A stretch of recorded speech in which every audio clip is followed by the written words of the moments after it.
नमस्कार दोस्तों। अब मई में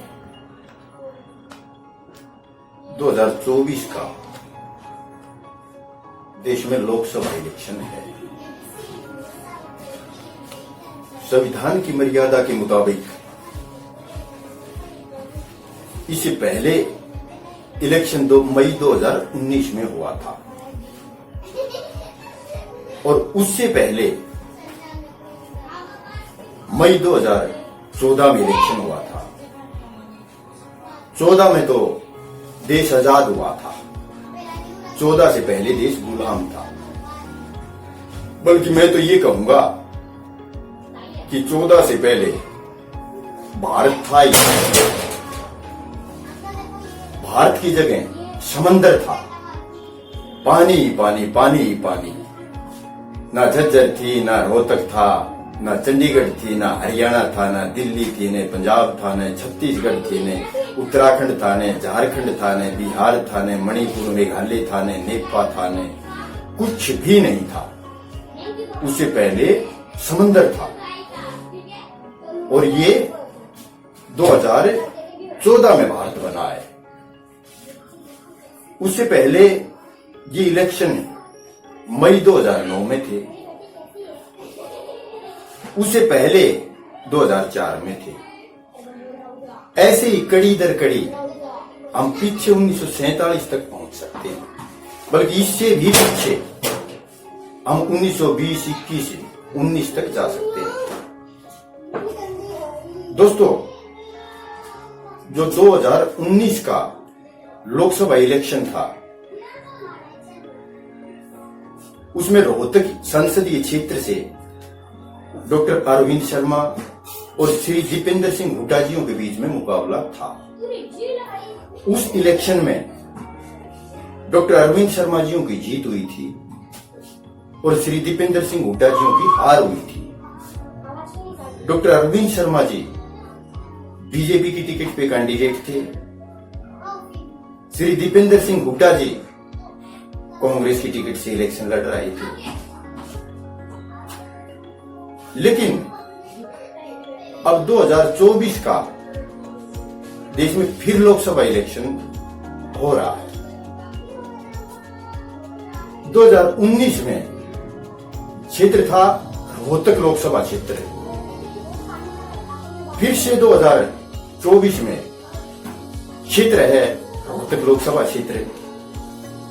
2019 में कैंडिडेट थे डॉक्टर अरविंद शर्मा जी। 2024 में फिर से कैंडिडेट हैं डॉक्टर अरविंद शर्मा जी। टिकट है डॉक्टर अरविंद शर्मा जी के पास बीजेपी की। और अब 2024 में डॉक्टर अरविंद शर्मा जी के पास फिर से बीजेपी की टिकट है। 2019 में डॉक्टर अरविंद शर्मा जी के चुनाव चिन्ह था कमल का फूल। और अब 2024 में डॉक्टर अरविंद शर्मा जी का चुनाव चिन्ह फिर से कमल का फूल है। 2019 में प्रधानमंत्री नरेंद्र दामोदर दास मोदी जी थे। 2024 में फिर से प्रधानमंत्री नरेंद्र दामोदर दास मोदी हैं। 2019 में बीजेपी के चाणक्य अमित शाह जी थे।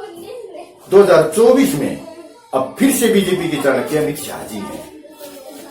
मतलब वही घोड़े वही मैदान। लेकिन 2019 से 2024 के 5 साल की समय अवधि के बीच में बहुत सा गैर प्रजातांत्रिक, गैर लोकतांत्रिक, गैर संवैधानिक पानी पुल के नीचे से बह चुका है। अब जाहिर सी बात है 2019 में डॉक्टर अरविंद शर्मा जी गांव गांव गए थे वोट मांगने के लिए। हर गांव गए थे। और अब 2024 में वोट मांगने के लिए फिर से गांव गांव जाएंगे।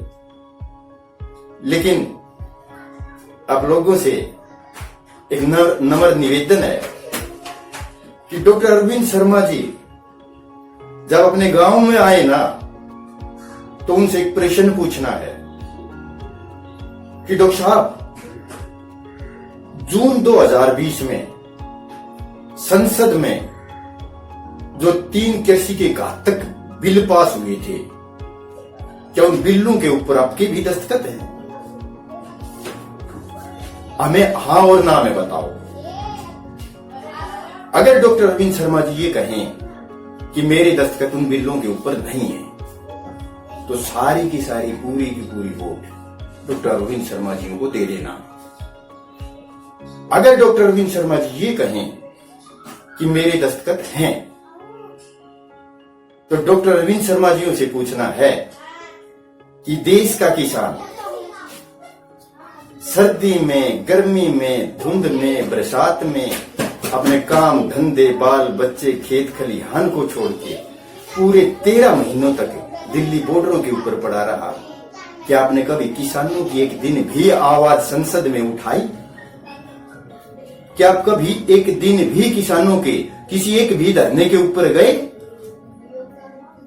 क्या आपने कभी एक दिन भी मोदी जियों से किसानों के हक की गुहार लगाई? क्या आपने कभी भी किसी एक दिन प्रधानमंत्री जियों को कोई चिट्ठी लिखी? नहीं। 750 से ज्यादा किसान शहीद हुए। क्या आप कभी किसी एक भी किसान को आपने श्रद्धांजलि दी? नहीं। आपसे हाथ जोड़ के अनुरोध है, आपका ग्राउंड में स्वागत है, का पानी पियो, चाय पियो, लेकिन वोट के नाम पे एक फुर्सत भी नहीं देंगे आपको। हम हमारा सांसद हमारे आड़े तिरछे बुरे टाइम के लिए, अपनी लड़ाई लड़ने के लिए सांसद चुनते हैं, उसको वोट देते हैं, और जब हमारा बुरा टाइम आता है तो हमारी लड़ाई की बजाय उल्टा ही आप हमें फांसी पे लटकाते हो। हमारा सौदा करते हो वोट का, करते हो हमारा सौदा करते हो वोट का। आपको एक भी वोट नहीं देंगे। हमें दिलेर और बहादुर सांसद चाहिए, आप जैसा कायर और डरपोक सांसद नहीं चाहिए। दूसरी तरफ श्री दीपेंद्र सिंह हुड्डा जी हैं, जो हारी हुई संसद हैं, लगातार किसानों की आवाज को संसद में उठाते रहे, लगातार किसानों के धरनों के ऊपर आते रहे, लगातार सड़क से संसद तक किसानों की लड़ाई लड़ते रहे। 750 से ज्यादा जो किसान शहीद हुए, उनको लगातार श्रद्धांजलि देते रहे। तो हमें ऐसा दिलेर और बहादुर सांसद चाहिए जो आड़े बुरे टाइम में हमारी आवाज को उठाए। हम कायर सांसद को बिल्कुल वोट नहीं देते, बिल्कुल भी वोट नहीं देते। आपसे हाथ जोड़ के निवेदन है कि आप यहां से चले जाइए, चले जाइए। आपका बहुत बहुत धन्यवाद। और हम वोट देंगे श्री दीपेंद्र सिंह हुड्डा जियों को, जो उल्टे सीधे अच्छे बुरे टाइमों में हमारे काम आता, हमारी लड़ाई लड़ता है। धन्यवाद दोस्तों, नमस्कार। ऐसे ही सब कुछ मटेरियल देखने के लिए आप चैनल को लाइक करिए और कमेंट जरूर करिए, ताकि हमारी हौसला अफजाई होती रहे, मालूम पड़ता रहे हम ठीक हैं या गलत हैं। और चैनल को सब्सक्राइब भी करिए, क्योंकि इस तरह के और वीडियो आप तक आसानी से पहुंच जाए। धन्यवाद।